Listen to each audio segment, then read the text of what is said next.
সবার মতো আমিও আজকে বানিয়ে ফেললাম শাপলার ঝাল বা ভাজা। 5 ফোড়ন শুকনো লঙ্কা দিয়ে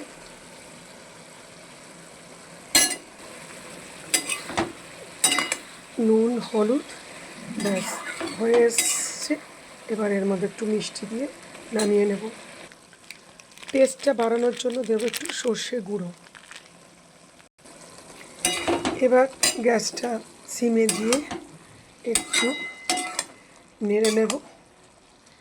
নাড়াচাড়া সবটাই প্রথমবার করছি, নিজের মতন করে রান্না করছি, তো দেখা যাক কেমন খেতে হয়। এক্সপেরিমেন্ট করতে ভালোই লাগে। নামানোর আগে অবশ্যই একটু মিষ্টি দেবো।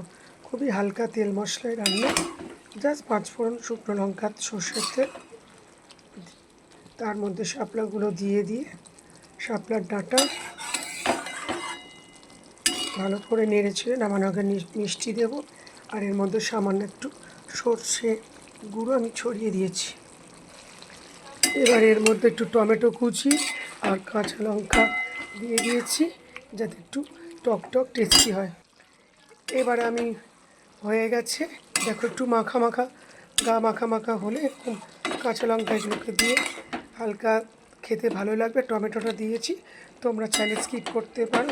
টমেটোটা দেওয়ার একটাই কারণ, একটু টক টক খেতে লাগবে, সেই জন্য। তো ফার্স্ট টাইম করলাম, জানি না কেমন খেতে হবে। তোমরা কীভাবে শাপলা বানিয়ে খাও অবশ্যই কিন্তু আমাকে কমেন্ট বক্সে জানিয়ে দিয়ে যাবে। এবার আমি গ্যাসের স্পিডটা বাড়িয়ে দিচ্ছি, যাতে তাড়াতাড়ি করে ঝটপট করে জিনিসটা রেডি হতে পারে। এর মধ্যে দেখো বন্ধুরা, একটু কাঁচা সর্ষের তেল আর চিনি মিশিয়ে দিয়েছি। ব্যাস, রান্না আমার প্রায় কমপ্লিট। কারণ যেহেতু ঝালে একটু চিনি মেশানো হয় অনেক সময় মাছের ঝাল ছাড়া, তার জন্য একটু দিলাম, যাতে বুঝতে তো পারছি না কীভাবে করবো। ফার্স্ট টাইম করছি, যা মনে হচ্ছে দিয়ে দিচ্ছি, দেখা যাক টেস্টটা কেমন হয়। খেয়ে অবশ্যই তোমাদের জানাবো। আর তোমরা কীভাবে রান্না করো অবশ্যই। কাঁচা তেল দিলে একটা সুন্দর ফ্লেভার আসে, সেই জন্য দিয়েছি। তো আজকের মতো রান্নাটা এখানেই শেষ করছি। অবশ্যই তোমরা একটু কমেন্ট বক্সে জানাবে। দেখে তো মনেই হচ্ছে খেতে ভালো হবে।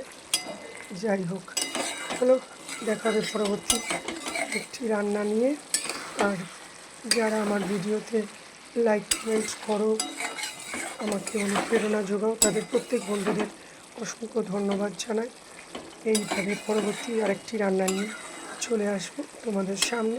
ততক্ষণ টাটা।